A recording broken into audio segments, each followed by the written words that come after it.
Opneš, ty vole, jsi špička. Čurák nás předběhnul. Já si nějaký krepl nás má předběh, ale mě vůbec nestane, já mám strašný strach. Tak nás to ti nešrace, nemůže. Já vůbec nemám vlastně čokoládku. Kvůli Báře, kvůli Raduši a Kubovi, který mají klíče od skvotů, se ani člověk nažrat nemůže. Ani na vodnici jít nemůže. No ne, mě sere nejvíc.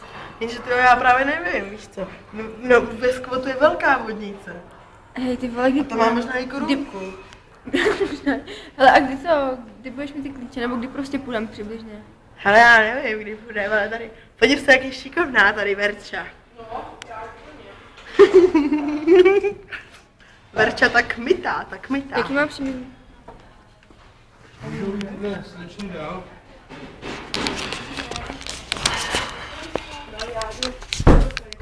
Já jsem chtěla říct, já si teda budu koupit nový čip, protože já ho mám, jenomže oni mi kámoši odjeli prostě pryč a oni mají klíče od té garáže, kde já mám ten čip a ještě další věci a oni jsou rovný jako s Zapacovem.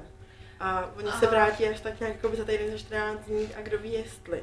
A oni mají klíče od té garáže, kde, jak jsem vám včera říkala, že jsem ho našla v té garáži, tak on tam pořád jako je, ale já nemám prostě ty klíče od toho. Takže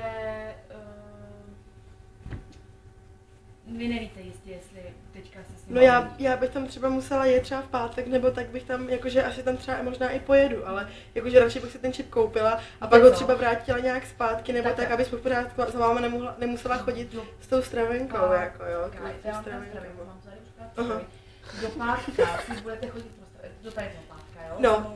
A když to vyřeším, tak nebo tak mohla bych zítra se rovnou koupit ten čip možná, aby to nebylo to. A když bych pak ten čip přivezla jakoby po tom pátku, v to pondělí, tak by se zase nějak peníze daly vrátit, jo, nebo něco takového. Ale bylo to taky moc složitý zase, prostě jeden čip zase vracet a druhý zase to.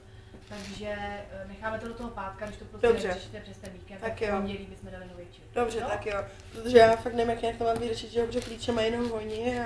Jo, tak to udáme do toho pátka. Právě to mám tam taky vodnici a tak, dneska jsme chtěli jít na vodnici, ani na vodnici jít nemůžeme jít. No, všechno je tam, no, v garáži. Dobrá, tak jo, tak jo, děkuju moc.